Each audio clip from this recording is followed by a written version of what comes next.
तो दिल थाम के बैठी कृपया महाराज श्री के उद्बोधन से पहले एक जोरदार जयकारा, फिर महाराज श्री के स्वागत में हम एक जोरदार जयकारा लगाएंगे और सभी बैठ जाएंगे और बैठ के महाराज श्री के मुखारबिंद से आशीर्वाद स्वरूप जो भी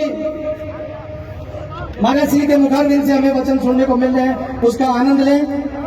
तो सभी से पूरे निवेदन, हाथ जोड़ के निवेदन कि आप बैठ जाएं, प्लीज बैठ जाएं, प्लीज बैठ जाएं। बोलिए मर्यादा पुरुषोत्तम भगवान श्री रामचंद्र की, गौ माता की, हर हर हर हर महादेव।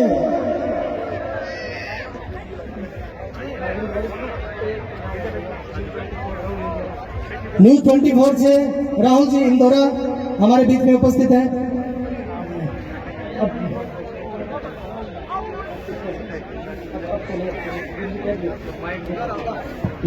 मैं अब गुरुदेव से आग्रह करूंगा कि आप आशीर्वाद स्वरूप हम लोगों को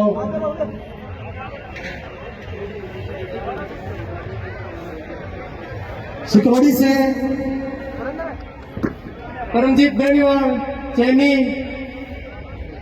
और अन्य साथी भी आ जाए, मंच पर आ जाए। आप महाराज जी के स्वागत में सिकरोड़ी में इंतजार कर रहे थे, तो समय अभाव की वजह से वहाँ महाराज श्री का आप स्वागत नहीं कर पाए। महाराज श्री की इजाजत हो तो यहाँ उनको बुला करके आशीर्वाद स्वरूप सम्मान प्रत्येक भेंट करवाए। सिकरोड़ी से जो भी बंधु यहाँ पधारे हैं जिनका नाम यहाँ उद्बोधित किया गया है, कृपया जल्दी से आ जाए, भाई समय का अभाव है, जल्दी से आए और व्यवस्था बनाने में सहयोग करें। सिकरोड़ी से जिनका नाम उद्बोधित किया है बहुत सम्मान प्रत्येक दो। समय का अभाव है, गुरुदेव का आदेश हो चुका है कि आपको संबोधित किया जाए, उसके बाद में विधिवत रूप से आज के झांकी और आज की धर्म यात्रा की शुरुआत की जाए।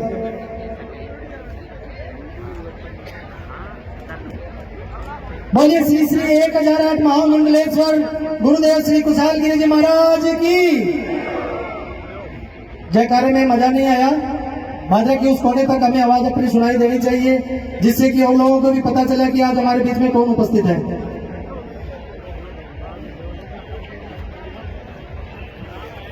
अब मैं महाराज श्री से आग्रह करूंगा कि आप आशीर्वाद स्वरूप अपना उद्बोधन करें। महाराज श्री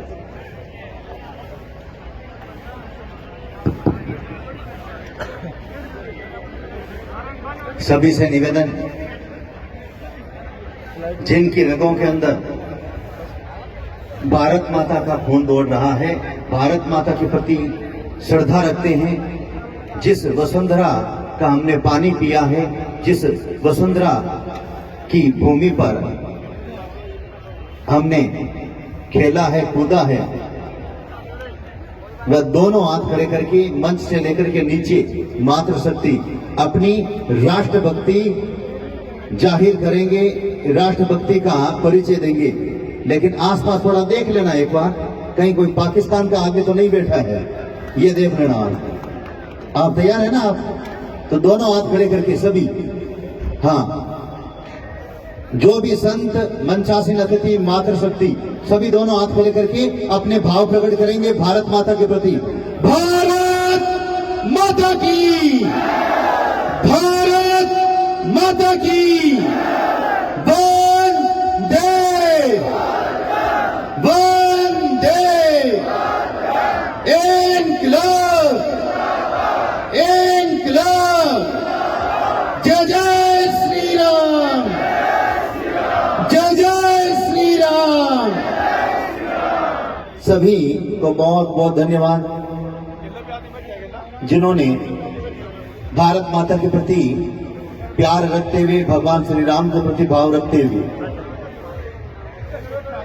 विशाल श्री राम जन्मोत्सव धर्म यात्रा भादरा राष्ट्रीय हिंद सेवक संघ को भी बहुत बहुत साधुवाद, जिन्होंने इतना सुंदर कार्यक्रम का आयोजन रखा है। मंचासीन पूज्य संत श्री सोमगिरी जी महाराज, मंचासीन डॉक्टर विदित दत्त जी शर्मा आचार्य जी और डाली बाई किन्नर समाज के महंत हैं आप, बेबी बाई, आप किन्नर समाज से हैं। उपस्थित मातृशक्ति प्रबुद्ध जन इस पावन अवसर पर इस राष्ट्रीय हिंद सेवक संघ की ओर से और विश्व स्तरीय गोच के साले की ओर से ही सबका कोटि कोटि अभिनंदन और स्वागत।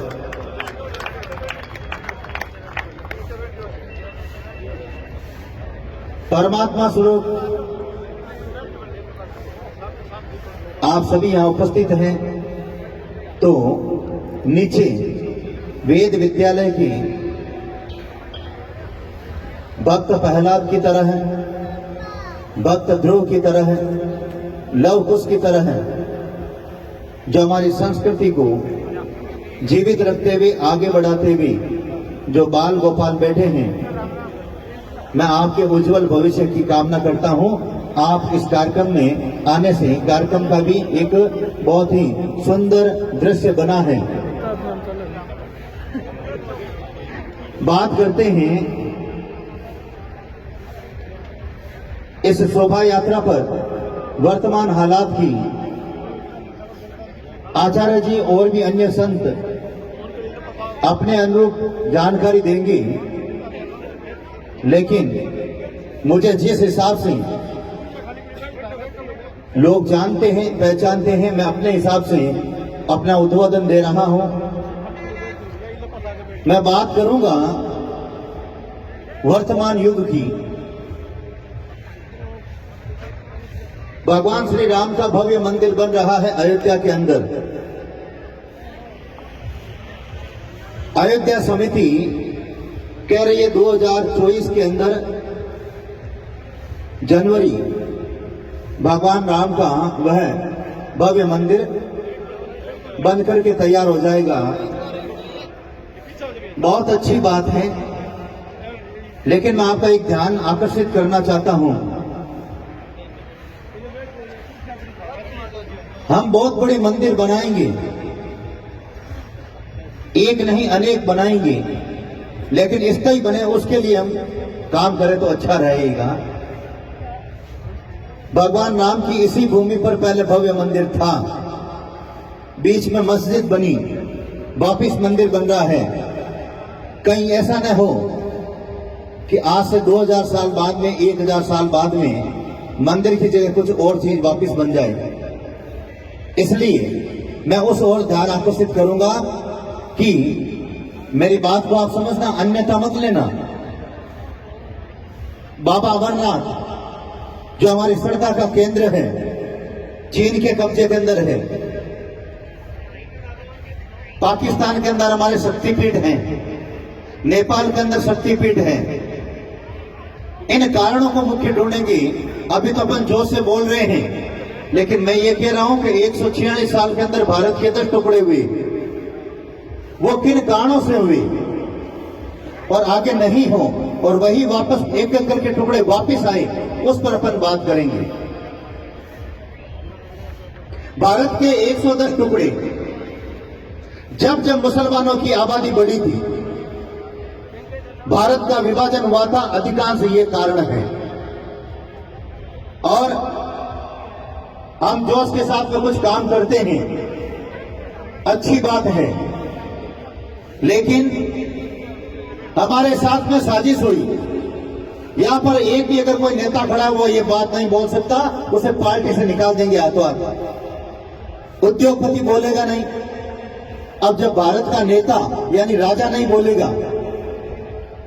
उद्योगपति नहीं बोलेगा, तो राष्ट्रहित की बात, हिंदुत्व की बात करेगा, तो एक सन्यासी ये जरूर बात करेगा। मुझे चुनाव के अंदर नहीं खड़ा होना है, मैं सांसद और विधायक से ऐसे ही पावर ज्यादा रखता हूं, चिंता मत करो। मैं आपने देखा होगा एक गाड़ी और एक पीछे लगती रहती है और बीच में मैं चलता हूं। मुझे चुनाव की जरूरत नहीं है, मुझे जरूरत है मैं हिंदुत्व हित की बात करूंगा, राष्ट्रहित की बात करूंगा और गोहित की बात करूंगा। शहर को कभी भी कब्जे में करने की कोशिश करती है कोई पार्टियां या लोग, शहर कब्जे में नहीं आता है। और मैं ऐसे ही दहाड़ूंगा शेर की तरह, हिंदुत्व के लिए, राष्ट्र के लिए, गाय के लिए। और मेरी गाड़ी के पीछे भी यही चीज लिखी हुई है। और आपने बुलाया इसी तरह के ऐसे संत की आवश्यकता है जो वाकायदा दमदार बात कह सके, चिपनी चुपड़ी बातें करके नहीं जानी चाहिए। ऐसे संत आप, इसलिए मेरे को बुलाया कि खुशहाल गिरी जी को बुलाएंगे, बात साफ तौर पर वो कहेंगे मंच पर। मेरा दर्द झलकता है, मेरी बात को अगर समझेंगे तो आचार्य जी इस बात को पूरी तरह समझेंगे, कुछ लोग इस बात को पूरी तरह समझेंगे। करीब 75 साल पहले की घटना है। उस समय के प्रधानमंत्री ने ऐसे नियम लगा दिए थे कि मुसलमान 4 शादी कर सकता है और हिंदू 1 शादी कर सकता है। मैं ये कहता हूं ये कानून गलत है। या तो हिंदुओं को भी, लड़कों को, इनको 4 शादियों की इजाजत दे, या मुसलमानों की 4 शादियां बंद होनी चाहिए। ये बात मैं कहता हूं। वो कहते हैं हम 5, हमारे 25, और हम कहते हैं हमारे 2, तो फिर भारत का विभाजन होगा। पहले जड़ के अंदर जाएं। आज हम रैली निकाल रहे हैं, राम मंदिर बना रहे हैं, बाबा विश्वनाथ का भव्य मंदिर बना रहे हैं, लेकिन कब तक सुरक्षित रखेंगे? सबसे पहले जरूरत है कि एक देश, और मैंने छल्ले पर भी यही लिखा है, सबको मैंने छल्ले दिए हैं, तो ये लिखा हुआ है एक देश एक कानून होना चाहिए। मैं ये कह रहा हूं, भगवान श्री राम का ये शोभा यात्रा है, जन्मोत्सव। भगवान श्री राम को देखिए आप, भगवान श्री राम के 3 माताएं थी। हमारा इतिहास रहा है एक से अनेक शादियों का। मैं मानता हूं कि हिंदू अगर एक से एक शादी करता है कोई दिक्कत नहीं, लेकिन हमारे साथ में ये डबल भावना दुर्वा और हमें बर्दाश्त नहीं है। और उनकी 4 शादियां बंद होनी चाहिए मुसलमानों की, ये कह रहा हूं मैं साफ तौर पर। क्योंकि मैं आपकी आने वाली पीढ़ियां, आपके बेटे, पोते, पड़पोते, लड़पोते, खरपोते, वो आराम से भारत के अंदर घूम सके, हमारी आने वाली पीढ़ियां आराम से रह सके, इसलिए ये मैं बात करने के लिए आया हूं। बात को समझना, एक देश 2 कानून। हमारे साथ में सौतेला व्यवहार कर रहे हैं और पिछली सरकारों ने किया है। वर्तमान सरकार धीरे धीरे काम अच्छा कर रही है। मोदी सरकार को मैं धन्यवाद देना चाहता हूं। कुछ राष्ट्रहित और हिंदुत्व की बात कर रहे हैं और धीरे धीरे सब अच्छा होगा। मैं कह रहा हूं कि हमारे देवताओं के बलि चढ़ती थी, भागवत में लिखा हुआ है, शास्त्रों में लिखा हुआ है। ठीक है, बलि प्रथा बंद कर दी, कोई बात नहीं। तो ईद पर वो करोड़ों हत्या हो रही है, मुर्गी की, बकरे की, गाय की, ऊंट की, उसे भी बंद किया जाना चाहिए, ये मैं कहूंगा। केवल मैं बात करूं, मैं कहूंगा, मैं आचार्य जी को कहूंगा आप राम जी के बारे में जानकारी देना, लेकिन जो मैं बात कहूंगा वो दूसरों से नहीं बोली जाएगी, इसलिए मैं अपनी बात रख रहा हूं। मैं साफ तौर पर कह रहा हूं, हिंदू बेटियों से लव जिहाद एक आपके साथ में षड्यंत्र है। अगर शादी करनी है तो हमारे हिंदू जवान भी खूबसूरत है, इनसे शादी करें। आप कहां फंस रही हैं जहां जीव हत्या हो रही है? हिंदू धर्म सर्वश्रेष्ठ धर्म है और हिंदू लड़की को अगर अच्छा नहीं लड़का मिलता है, मेरे को बताना, मैं अच्छा सा हिंदू लड़का आपको प्रदान करूंगा, दिखाऊंगा। लेकिन कभी तो 36 टुकड़े होते हैं, कभी 56 टुकड़े होते हैं। एक बार आप प्यार के अंदर मुसलमान से शादी करते हैं और फिर जीवन पर पछताते हैं। ऐसे अनेक उदाहरण हो रहे हैं। मैं साफ तौर पर कह रहा हूं, इस दुनिया के अंदर हिंदू धर्म से बढ़कर अच्छा धर्म कोई नहीं है। साफ कहूंगा मैं युवा साथियों से निवेदन करूंगा, हम 2 हमारे 2 की नीति छोड़ो आप, और हम 2 हमारे 4 की नीति रखो आप, ताकि कुछ बैलेंस बन सके। क्योंकि वोट का जमाना है। अगर मैं तो प्रधानमंत्री होता तो एक दिन पहले दिन ये नियम लागू कर देता, एक देश एक कानून। हाँ, एक देश एक कानून का कार्यवाही जल्दी चालू कर देता। मैं अपने विचार बता रहा हूं। मतलब राम मंदिर बना है, सोमनाथ बना है सरदार वल्लभ भाई पटेल के समय, और मोदी के समय, नरेंद्र जी मोदी के समय राम मंदिर बन रहा है। लेकिन मैं ये चाहता हूं कि मोदी के समय या योगी के समय मथुरा के अंदर भी भगवान श्री कृष्ण का भव्य मंदिर बने। मैं साफ कहूंगा, ये तो पहली झांकी है, और आप कहेंगे मथुरा काशी बाकी है। अपना जोश दिखाना ताकि आपको इंस्टाग्राम पर 10 लाख लोग देख सके, एक कैमरा उधर भी घुमाना। तो मैं कहूंगा ये तो पहली झांकी है राम मंदिर की, मथुरा काशी बाकी है। ये तो पहली झांकी है, ये तो पहली झांकी है। जो भगवान श्री कृष्ण के भक्त हैं दोनों हाथ खड़े कर दें, जो रावण के भक्त हैं हाथ नीचे रखना। ये तो पहली झांकी है। अभी बोल बोलो भाई, थोड़ा गौर करो भाई। ये तो पहली झांकी है, ये तो पहली झांकी है। क्योंकि हमारे युवाओं को ये जानकारी होनी चाहिए कि सोमनाथ बन गया, राम मंदिर बन रहे, आगे काम क्या है। तो हमारे ये युवा वो काम भी हाथ में लेंगे। मथुरा पर भी भगवान श्री कृष्ण का भव्य मंदिर बने, काशी के अंदर बाबा विश्वनाथ का भव्य मंदिर बने, पास में जो मस्जिद है वो भी स्थानांतरित हो, उसे दूसरी जगह पर भी बनाया जाए। मैं साफ तौर पर कह रहा हूं युवाओं, एक संत कथनी और करनी में अंतर नहीं रखता है। प्रत्येक घर के अंदर एक तलवार रखना होगा आपको, प्रत्येक घर के अंदर। आप ब्यूटी पार्लर जाना, 14 तारीख को, फरवरी को कुछ भी देना, मोबाइल वगैरह किसी को, लेकिन सब खर्चा करना। लेकिन ये खर्चा भी एक खुशहालगिरी के कहने पर कर देना। एक फर्स्ट क्लास तलवार आपके घर के अंदर होनी चाहिए, और इस तलवार को हनुमान जी भी पकड़ रहे हैं। ये देखो आप, मेरा हाथ चूम रहे हैं बाकायदा। इन्होंने समर्थन कर दिया है बालाजी महाराज ने कि बॉस बात तो दमदार कह रहा है। अब एक बात और है, तलवार चलाना भी सीखना। ऐसा नहीं आपकी तलवार आप पर कोई काम ले ले। प्रत्येक घर के अंदर तलवार होनी चाहिए। प्रत्येक हिंदू बेटी को और बेटे को शस्त्र चलाना आना चाहिए। ये भी मैं आपको कह रहा हूं। शौक रखें तो मेरे जैसा शौक रखें, शौक रखें राजा महाराजाओं का।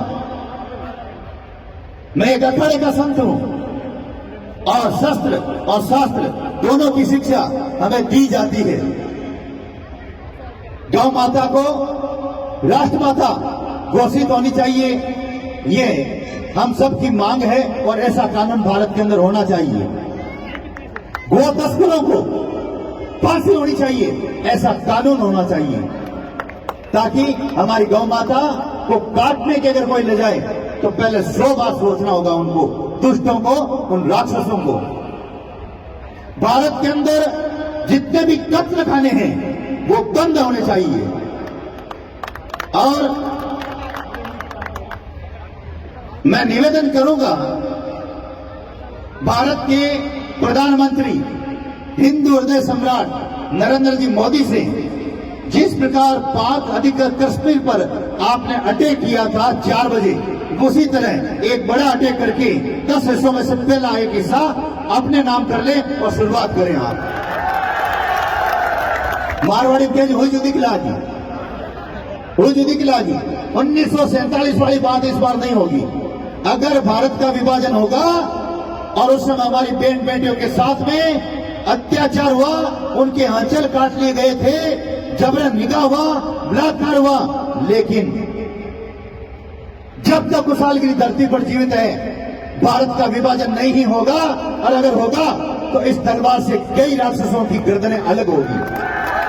भारत माता की। याद करना वो दिन हमारी बहन बेटियों के साथ में क्या हुआ था। उस दृश्य को याद करते हैं तो आंखों में पानी आता है। हम चारों तरफ पर उस समय नुकसान में रहे थे। और सबसे बड़ी गड़बड़ एक जगह हो रही है, मैंने पता लगाया। जो मुसलमान पहले हिंदू थे वो कुछ हिंदू बने हैं और मैं उनके घर पे गया हूं और वहां पर मैंने भोजन भी किया है, लेकिन उन्होंने एक बात कही थी कि गुरुदेव हमारे कई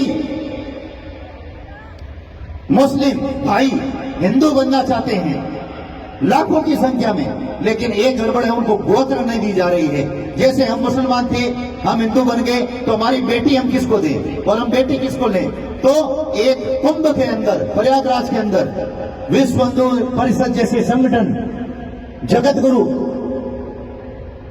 महामंडलेश्वर, अनेक संत, हिंदू समाज के संगठन, प्रबुद्ध जन, आचार्य जैसे विद्वान एक मंच पर हजारों लाखों की संख्या में एकत्रित होकर के एक गोत्र तय करें। जिस दिन ये गोत्र तय हो जाएगी कि उनको गोत्र मिल जाएगी, मुझे पूर्ण विश्वास है जो पहले भारत में 90% हिंदू, पहले मुसलमान हिंदू थे, आज वो लाखों की संख्या में आ जाएंगे अगर उनको गोत्र मिल जाएगी तो। ये मैं साफ कह रहा हूं।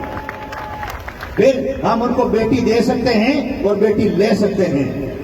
एक गोत्र तय होनी चाहिए। अब ये गोत्र तय नहीं हुआ है, उस पर भी ये मैं अपनी बात रख रहा हूं। मैं निवेदन करूंगा जो 35 साल से ऊपर हैं, 40 साल से ऊपर जो यहां पर जो बुद्धिमान लोग विराजमान हैं, अगर आपके लड़कों को संस्कार देना चाहते हैं, चाहे वह 5 साल का है और चाहे वह 20 साल का है, 5 साल का है तो विद्या भारती की स्कूल के अंदर प्रवेश दें। छोटे छोटे बच्चों के अंदर ऑटोमेटिक संस्कार आ जाएंगे और यह आचार्य जी के पास भेज दें गुरुकुल के अंदर। इंग्लिश मीडियम की अपने आवश्यकता नहीं है।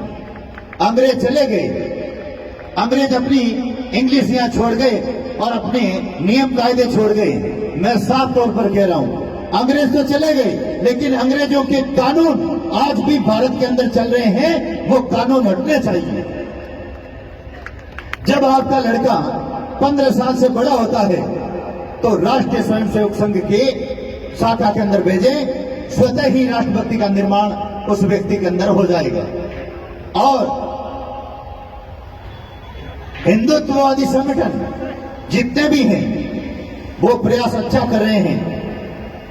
इसलिए कहने को तो बहुत सारी बातें हैं, धूमधाम से चलेंगे, आराम से चलेंगे इस शोभा यात्रा के अंदर, क्योंकि मैं अपनी समय की सीमा को ध्यान में रखते हुए मैं अपनी वाणी को विराम देता हूं और मेरे से बाद में कौन वक्ता उद्बोधन दे रहे हैं उनका भी स्वागत होगा, क्योंकि ज्यादा देर आप धूप के अंदर खड़े रहते हैं ये भी अच्छी बात नहीं है। मैंने सारी जो बातें थी संक्षेप में मैंने बता दी है और अपनी वाणी को विराम देता हूं। और एक बार हबीड़ और थाने बुलाना है, एक बार बुलाओ क्या हबीड़? तैयार हो? दोनों हाथ खड़ा करो, देखा दोनों हाथ खड़े करके भगवान श्री राम के प्रति श्रद्धा रखते हुए, और जो रावण के भक्त हैं वो हाथ नीचे रखना। आप भारत माता की वंदे इनकलाब, जय जय श्री राम। अपनी वाणी को विराम देता हूं और डायलॉग यही था, 2023 के डायलॉग जो छल्ले हैं वो मैंने हैं, क्योंकि एक लड़का अगर 5वीं में है तो 5 साल बाद में 10वीं तक आना चाहिए। तो मैं आपको यही बात कहूंगा, भारत को हिंदू राष्ट्र घोषित करें, यही कहना है। भारत को हिंदू राष्ट्र, भारत को हिंदू राष्ट्र, गौ माता को, गौ माता को एक देश, एक देश, गो तस्करों को, गो तस्करों को। ये 2023 के डायलॉग हैं जो मैंने आपको छल्ले पर दिए हैं। हाँ लीजिए। महाराज श्री के मुखारविंद से हम सबको बड़े ही